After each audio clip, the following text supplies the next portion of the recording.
Assalamualaikum warahmatullahi wabarakatuh.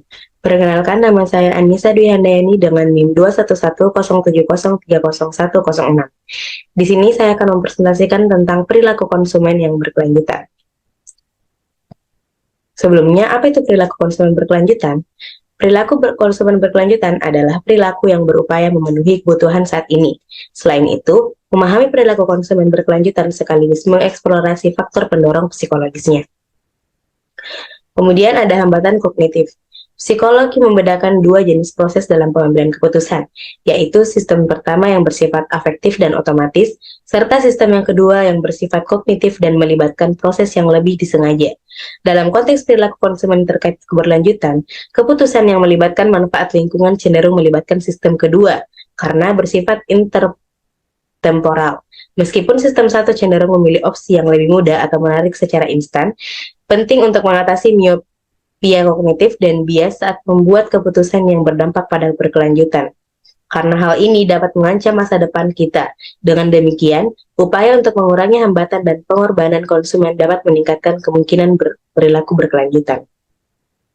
Yang pertama ialah insentif dan dorongan ekonomi.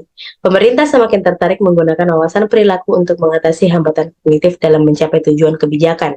Salah satu strategi yang digunakan adalah meningkatkan insentif untuk bertindak secara berkelanjutan, seperti memberikan diskon tagihan listrik kepada warga yang mengurangi penggunaan energi. Pemerintah juga menggunakan dorongan yang dapat diprediksi untuk mengubah perilaku tanpa melarang atau memberikan insentif ekonomi.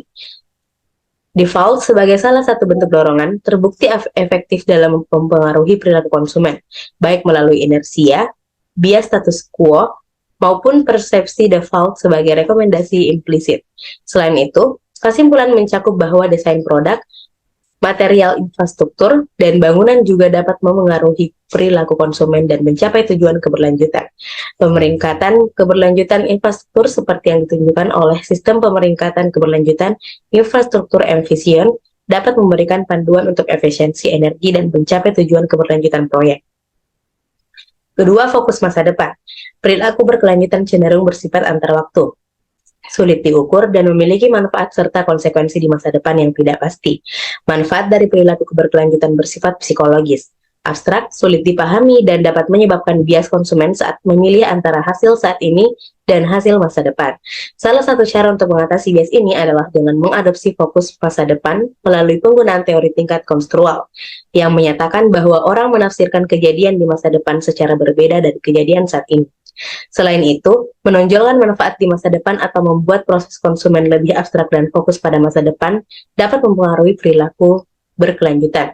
Contoh pengaplikasiannya termasuk menetapkan fokus masa depan dengan meminta peserta untuk menulis tentang apa yang ingin mereka ingat oleh generasi mendatang, dapat meningkatkan dukungan terhadap badan amal lingkungan dan niat pro lingkungan. Kesimpulan tersebut juga mencakup solusi lain, seperti membuat konsekuensi perilaku berkelanjutan lebih nyata dan tidak terlalu abstrak, seperti pengalaman pribadi dengan cuaca ekstrim yang meningkatkan kesadaran konsumen terhadap dampak negatif perubahan iklim. Penelitian di masa depan diharapkan dapat mengembangkan cara-cara konkret untuk mengkomunikasikan perilaku berkelanjutan guna mengatasi bias konsumen dengan efektif. Kemudian ada diri sendiri. Yang pertama, memberi sinyal pada diri sendiri. Perilaku konsumen dalam konteks berkelanjutan tidak hanya mencerminkan bagaimana orang tersebut ingin dilihat oleh orang lain, tetapi juga memberikan sinyal penting kepada diri mereka sendiri. Kesadaran akan identitas moral dan nilai diri menjadi faktor penting dalam membuat pilihan berkelanjutan.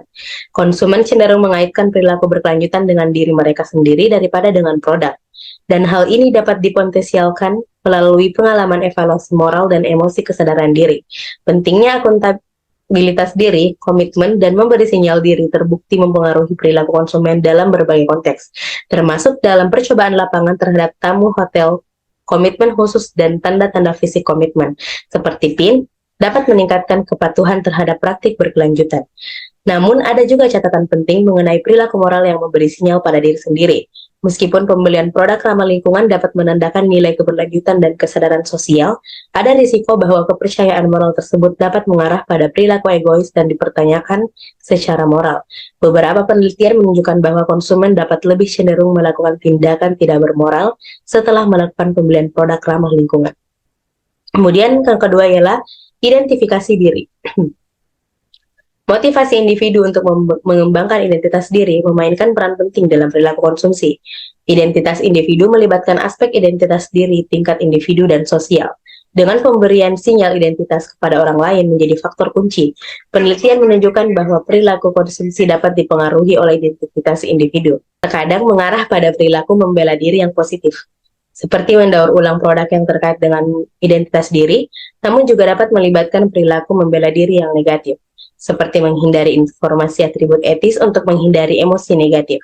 Kesimpulan juga mencatat bahwa tidak semua perilaku membela diri bersifat negatif, dan beberapa dapat mengarah pada perilaku berkelanjutan seperti mendaur ulang produk terkait identitas diri.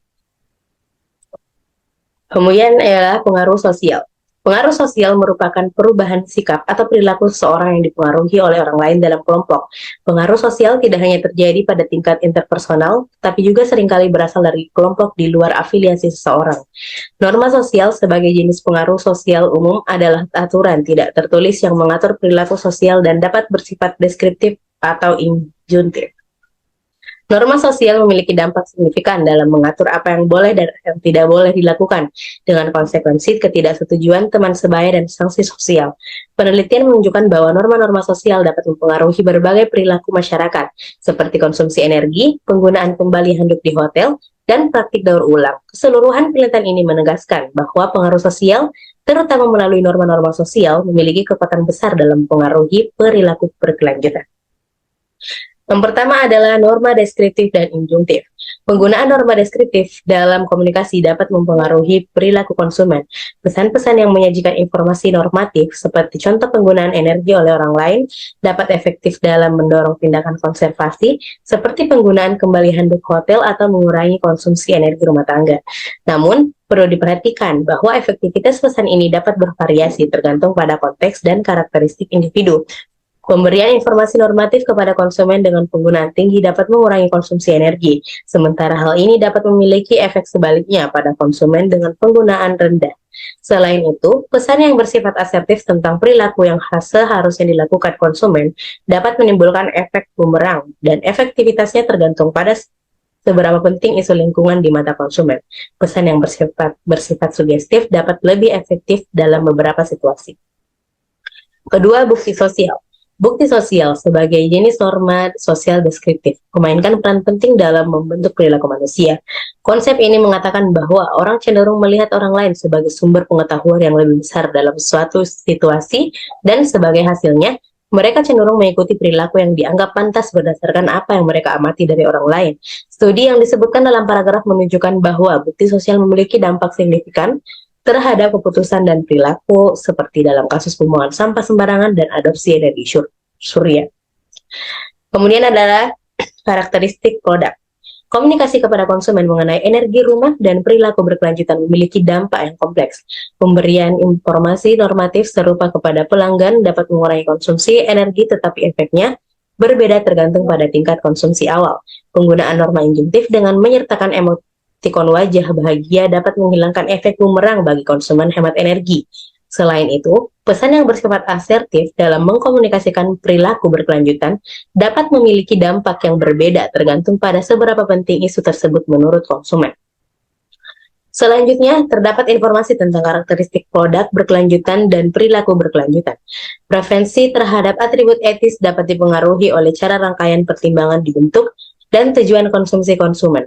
Produk yang dirancang dengan meminimalkan distorsi fisik memiliki implikasi positif terhadap perilaku daur ulang. Sebagai contoh, produk dan kemasan yang terdistorsi lebih sulit didaur ulang dibandingkan dengan produk dan kemasan yang tidak terdistorsi. Oleh karena itu, desain produk dan kemasan yang membatasi distorsi dapat meningkatkan tingkat daur ulang dan mendukung perilaku berkelanjutan. Sebagai kesimpulannya, pemasaran seringkali bertentangan dengan keberlanjutan, karena pemasar menggunakan strategi untuk mendorong konsumen agar membeli dan mengonsumsi lebih banyak, yang dapat berdampak buruk pada lingkungan. Meskipun demikian,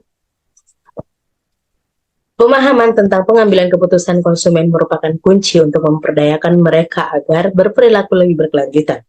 Penelitian selama 20 tahun terakhir telah mengungkap faktor-faktor yang mempengaruhi perilaku konsumen berkelanjutan, dan temuan tersebut dapat digunakan oleh perusahaan dan membuat kebijakan untuk mempengaruhi perilaku yang lebih ramah lingkungan.